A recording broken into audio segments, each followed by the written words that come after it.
Top quality और consistent performance के लिए सिर्फ सिल्वर पंप नाम याद रखना।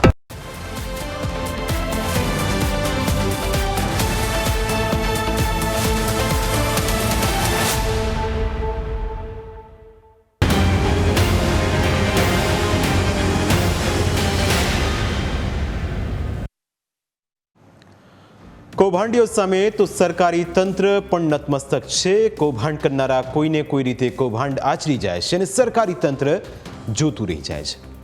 આવી તો અનેક ઘટનાઓ ભૂતકાળમાં બની ચૂકી છે। તેવામાં ખેડા જિલ્લો પણ તેમાંથી બાકાત નથી।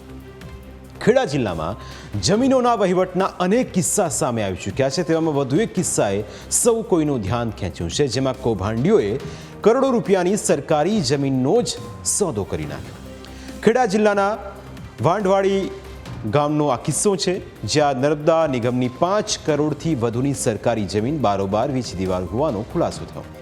એવો દાવો કરવામાં આવી રહ્યો છે કે સરકારે વર્ષ 1979માં આ જમીનનું સંપાદન કર્યું હતું। જમીનનું સંપાદન કરીને મૂળ માલિકને તેની રકમ પણ ચૂકવી હતી અને વર્ષ 2004માં આ જગ્યા ખેડા સિંચાઈ વિભાગને મળી હતી, પરંતુ તે સમયે સંપાદિત કરેલી જમીન સરકારી ચોપડે ચડાવવામાં આવી ન હતી, એટલે કે જમીન ખેડા સિંચાઈ વિભાગના નામે નહોતી થઈ અને જમીનના મૂળ માલિકના નામે જ બોલતી હતી, જેનો ગેરલાભ લઈને જમીનના મૂળ માલિકના વંશજોએ ખોટા દસ્તાવેજોના આધારે જમીન વેચી દીધી હતી।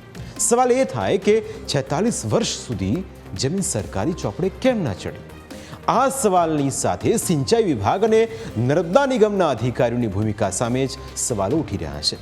જમીન ખરીદનારાઓ રાજકીય વગ ધરાવતા હોવાની પણ ચર્ચા છે, જેનો લાભ લઈ જે તે સમયના જમીન માલિકના નામ સરકારી રેકોર્ડ પર ચાલુ હોય તેમના વારસદારો દ્વારા ખોટા ડોક્યુમેન્ટ ઊભા કરી જમીન વેચાણ કરી દેવાતા આ ફરિયાદ નોંધાઈ છે।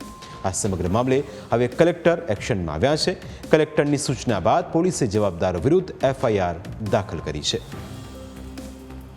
ત્યારે તો નામ રહ્યું જ નહીં, સરદાર સરોવર નિગમ વેચાઈ ગઈ, જે પાર્ટીએ લીધી એ બધા માથા ભારે છે અને એમની સામે કાર્યવાહી કાયદેસરની કડકમાં કડક થવી જોઈએ।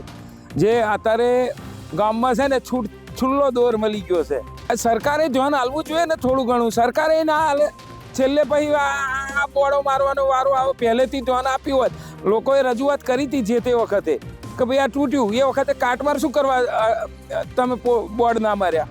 પછી કાટમાર તો 6 મહિને ઉઠ્યો અને ફરી, એટલે સરકાર પણ આમાં સંડોવલી હોય એવું લાગત મને તો।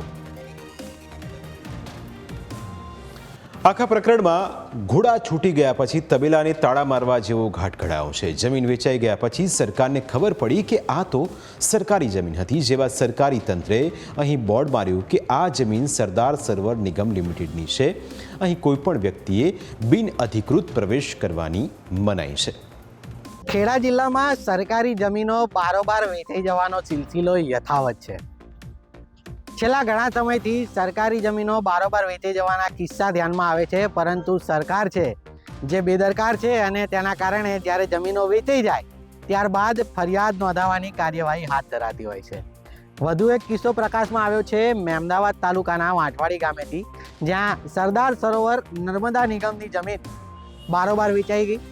જે સરકારી મકાન હતું તે તૂટીને તેનો કાટમાળ પણ વેચાઈ ગયો। સરકારી જમીનમાં જે ઘટાદાર વૃક્ષો હતા તે પણ કપાઈ ગયા અને બારોબાર વેચાઈ ગયા। બ્લોક નંબર 845 અને 836 વાળી જમીન ખોટા દસ્તાવેજથી બારોબાર વેચી દેવાતા મામલે હવે કુલ 8 આરોપીઓ વિરુદ્ધ પોલીસ ફરિયાદ નોંધાઈ છે। આરોપીઓ કોણ છે અને કોની મિલીભગતથી તેમણે આ જમીનનો સોદો પાડ્યો તેને લઈ હવે ઊંડાણપૂર્વક તપાસ કરાશે, તો આગામી સમયમાં આ પ્રકરણમાં મોટા ખુલાસા થવાની શક્યતા છે।